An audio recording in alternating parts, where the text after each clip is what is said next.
There are some people out there that are desperate to blame everything on Brexit. Everything that goes wrong is Brexit related. And there is actually no fuel shortage. There's a temporary blip. BP announced about, I think it was last Thursday, that 13 out of their 4,000 stations didn't have fuel. That's a third of a percent. It's nothing. There's no fuel shortage, but of course, everybody jumped in and said there was panic. Brexiters loved it, and they blamed it on Brexit. I'm in business. In business, shortages just happen. They happen from time to time. A year ago, we couldn't get any wicker hampers from China because the container ship they were on, was stuck in the Suez Canal. That's nothing to do with Brexit. At the moment, there's a massive container shortage across the entire world. If you want to get a container of goods shipped from China to the USA or Europe, it used to cost $3,000. It now costs $20,000 because all these containers are stuck around the world because the ports can't offload them because they've got a shortage of stuff. Nothing to do with Brexit. There's a major gas shortage around the world at the moment.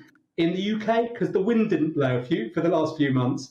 In Asia and in Europe, there's been a very cold winter, so they've used up much more gas. As I say, people will blame Brexit on all sorts of things.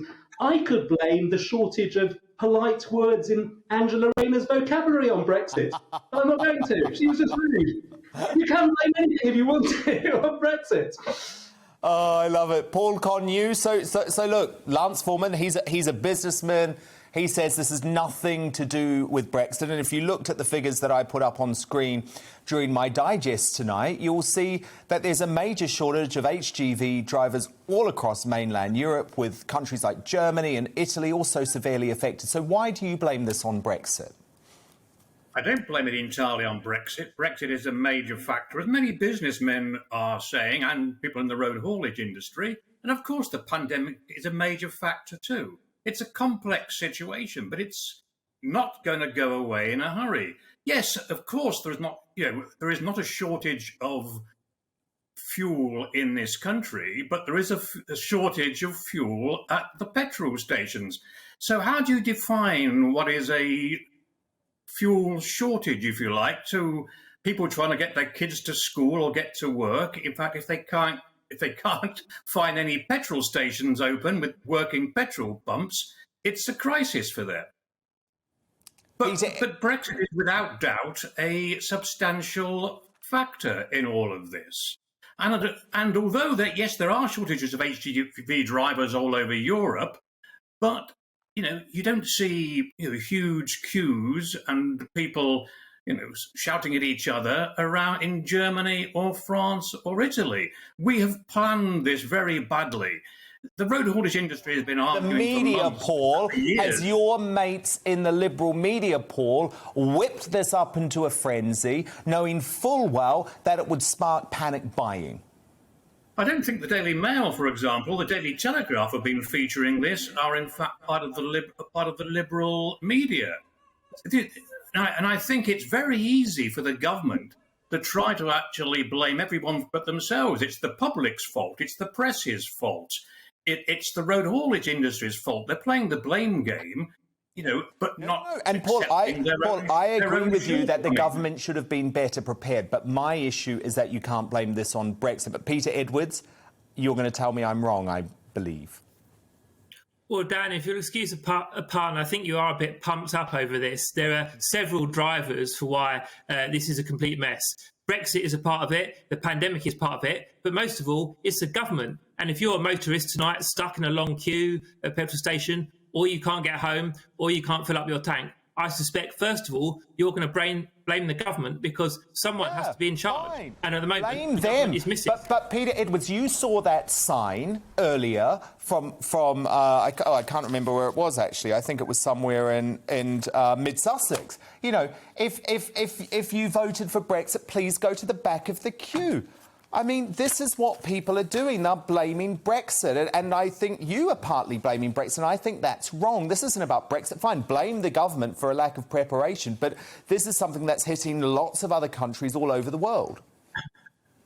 I don't think that's correct for two reasons. First of all, EU workers that left Britain during the pandemic lost their settled status. That wouldn't have happened had we not had Brexit. Secondly, we know that coming to Britain is harder because there are far more checks and far more barriers at UK entry points when you're coming from the EU. There are fundamentally fewer EU citizens and fewer EU people working in Britain.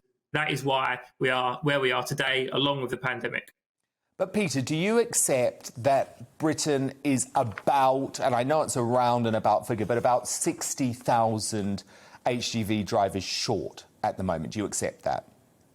I think that's in the right ballpark. You probably know the figures better than me. What I also hope you accept is that, A, the government have made a massive mess of this through failure to plan. We're a year and a half into the pandemic. We're more years than we can ever remember into Brexit because it's been going on for so long. Why did they not see this coming? Well, I'm not disagreeing with that. They did see it coming. But what I'm disagreeing with is folk like you trying to make this about Brexit, and Paul as well. Whereas you can see there's about a 60,000 shortage. And if you look at Germany, there are 40,000 short of HGV drivers at the moment. France, 43,000 short. Italy, 15,000 short. The USA, 63,000 short. And China, 4 million short. So come on, none of those countries are impacted by Brexit at all. A statistician would query some of your facts on EU numbers because they have larger populations. So proportionately, the shortage is less in France. According to the Germany, International Road Transport Union. Hold on. And the shortage in Britain as a proportion is higher. And that is because of government incompetence. It's nothing to do with people bemoaning or not accepting the result. It is Tory failure. Well, I haven't plucked those figures from thin air. Those figures have come from the International Road Transport Union. Lance Foreman, do you want to come back in here? I'm saying if you've got a larger population, then 40,000 is a smaller proportion. Therefore, the shortage is relatively higher in Britain, and I attribute that to government incompetence. OK, Lance Foreman, do you want to come in? Yeah, this is, so much of what's happening in the world today is a result of COVID. COVID started in March 2020. We Brexited at the end of 2019. In those first 3 months of 2020, even before COVID happened, we were still having more immigration from the EU into the UK. Brexit did not scare people off. It did not send people home. The numbers were still growing. It was down to COVID that people left. They were put on furlough. They were put out of their jobs. I employ a lot of Europeans. A lot of them said to me, we'd much rather be stuck in a small flat in East London. We'd rather be with our families in Spain or in Poland. We've got elderly relatives. Do you mind if we go back? And then they went back, and it was very hard to travel anywhere in Europe. It's just very hard to travel. But, look at this long term. Things have changed as a result of COVID. One of the things that's happened, people are working from home and people are working on Zoom. They're having real meetings in Zoom. This whole idea that you have to be in a certain country to work, that's all changing now. I employ somebody that went to Canada. They're doing just as good a job for me in Montreal sitting at a computer as they were in London. Sorry, Peter Edwards. You can't live a petrol over a computer. No, you can't with petrol, but many jobs will move around. We have to be efficient as a country, and that's what's absolutely key here. We have to be efficient. We have to think in a new way. It's not about the old way. No, I understand that, but look, let me just bring Paul Connew in. Paul Connew, I just want to bring you in, Paul Connew. But Paul, just hold on 1 second. I completely agree with Lance that this is a consequence of the pandemic. And this is why folk like me, and Paul, you know that I have been saying this since April 2020, have said we've got to worry about the consequences of locking down the country, locking down the world. There were always going to be these types of consequences. So, Paul, I'm not disagreeing with you that there has been a lot of management incompetence here. What I'm disagreeing with you on is that Brexit is a factor at all. I think it's completely irrelevant to this. Well, oh, no, we lose him at the key moment. Do you want to pick that up, Peter Edwards? Do you want to pick that up? Yeah, no, Brexit is a let me remind you of this stat. I think there were 1.5 million people from the EU had right to remain in Britain. But if any of them left for more than 6 months because of the pandemic, They lost their right to settled status. Therefore, Brexit... We've got Paul Connew back. Paul. But the government's own so-called doomsday study ahead of Brexit warned about this very problem of HGV drivers. It also warned about soaring energy costs, and the government was so ill prepared. It's like Boris Johnson is the man without a plan, the man of many slogans but very few plans, certainly working plans anyway. Lance Foreman, can I just ask you, Lance Foreman, if you had been in power, because obviously you were a Brexit Party MEP, if you had been in power, what would you have done to prepare better for this situation? Well, I would never have locked down the entire economy right from the outset. I think that the right strategy was to have protected the old and the vulnerable, let the rest of us sort of get on with it. And certainly, after we've all been double vaccinated, what was the point in still keeping people locked down after that? In my view, it was wrong to lock down the economy. We're now seeing the after effects of that. There are still today a million. I know it's coming to the end now. Still today, 1 million people on furlough. Will they have jobs in a few days' time when furlough completely comes to an end? We don't know. We haven't seen the end effects of all of this yet. It's still unfolding in front of our very eyes.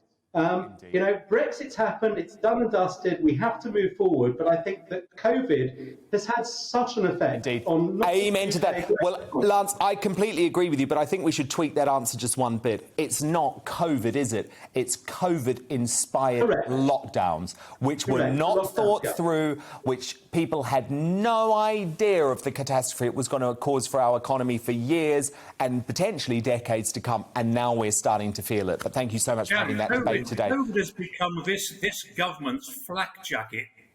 Its protection against on every issue. It's its flak jacket against its own mistakes and misjudgments on Brexit, on other issues. Exactly. Blame COVID. Exactly. Blame COVID. And actually, this is why we had to think much more before locking down the country.